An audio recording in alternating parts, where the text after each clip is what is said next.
Olá, seja muito bem-vindo ao canal Gramática com Andréia. Se você gostar desta aula, inscreva-se no canal, deixe like, por favor, divulguem o canal, né? Se vocês puderem dar uma força para a professora, eu agradeço muito, de coração. Claro que se você gostar da nossa aula. Bom, hoje a nossa aula é uma continuação sobre a classe de palavras substantivo. Em particular, iremos falar sobre flexão de gênero. Já sabemos que o substantivo, ele é uma classe de palavra variável, varia de gênero, número e grau. Hoje iremos conversar sobre gênero. Bom, o gênero masculino e feminino.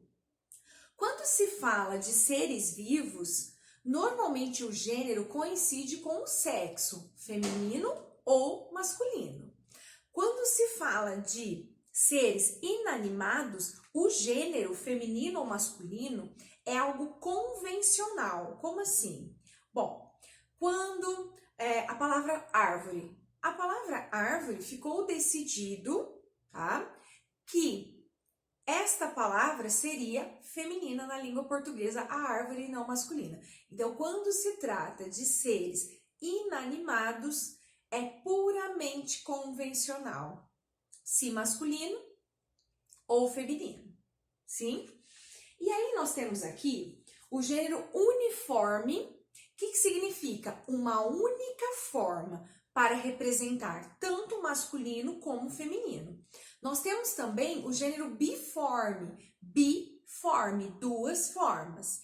Agora vamos falar sobre gênero uniforme. Então, uniforme, única forma.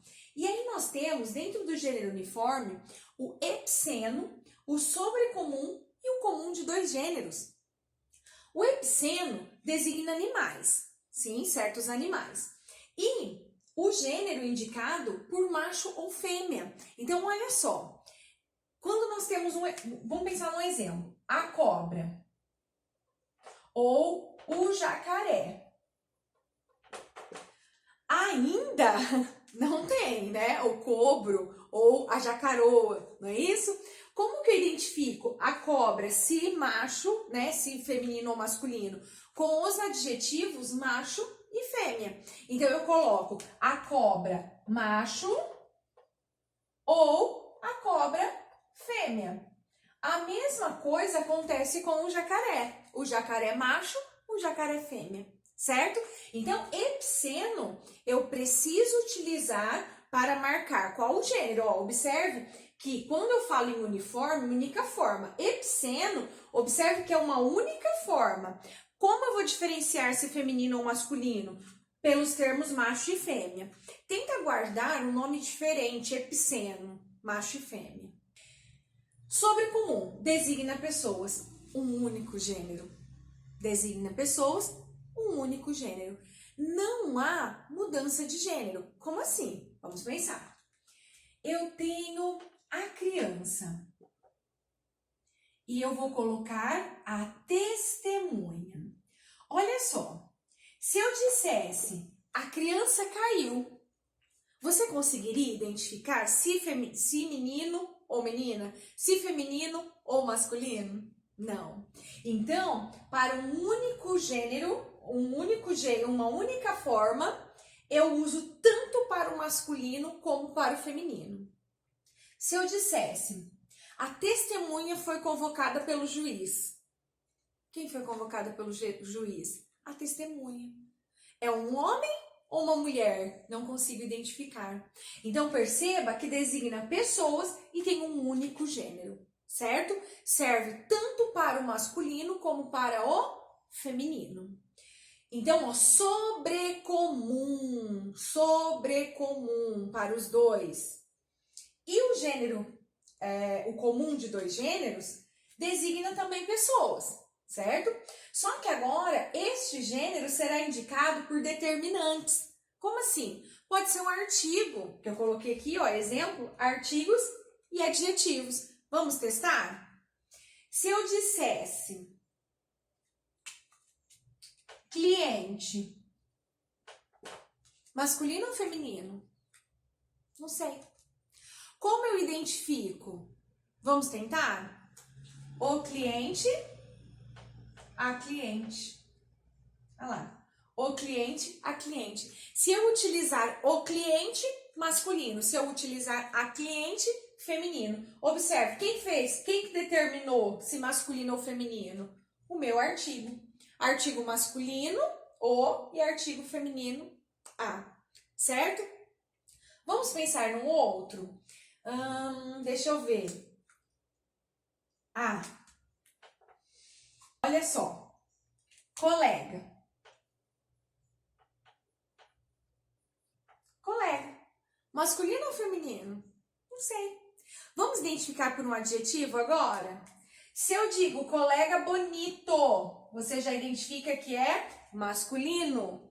Se eu dissesse colega bonita, você já definiria como feminino. Então, olha só que interessante. Quando eu digo comum de dois gêneros, tenta guardar essa ideia de que um determinante faz toda a diferença. E agora, vamos conversar sobre os biformes. Retomando, agora falaremos sobre gênero biforme. Como eu disse anteriormente, gênero biforme, biforme, dois, então duas formas. Então, o que eu tenho? Eu tenho uma forma para o feminino e uma forma para o masculino, certo?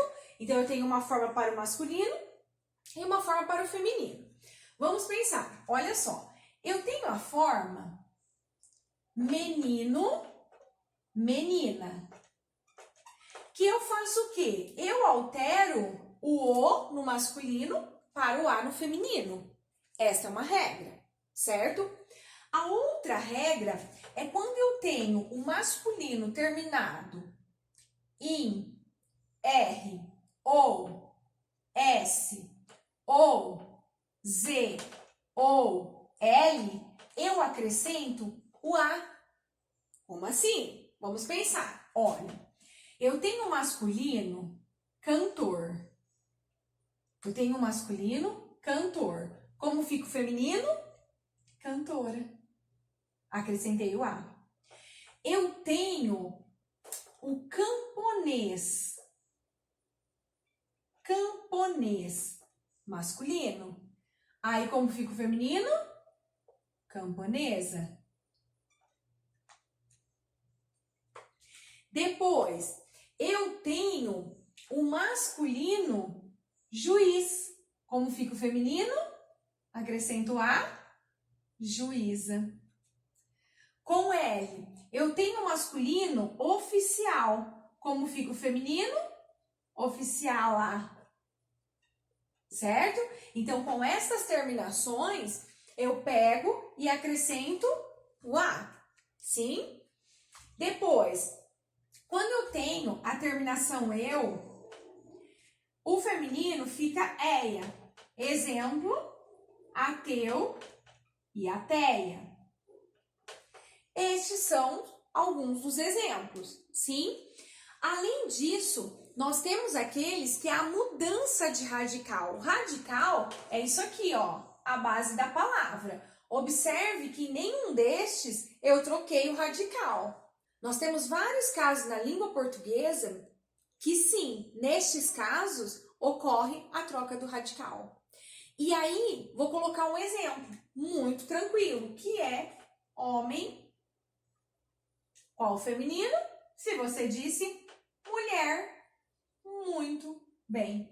Então, estas são algumas regras do nosso gênero biforme. Então, é isso. Estes são alguns exemplos, não é? Da aplicação aí de mudanças de gênero para o gênero biforme, duas formas, uma para o feminino e uma para o masculino. Eu espero que você tenha gostado desta aula. Se você gostou do vídeo, do canal, deixe seu like, inscreva-se no canal caso você ainda não seja inscrito, divulgue o nosso canal, tá? Eu agradeço muito a sua atenção e até mais.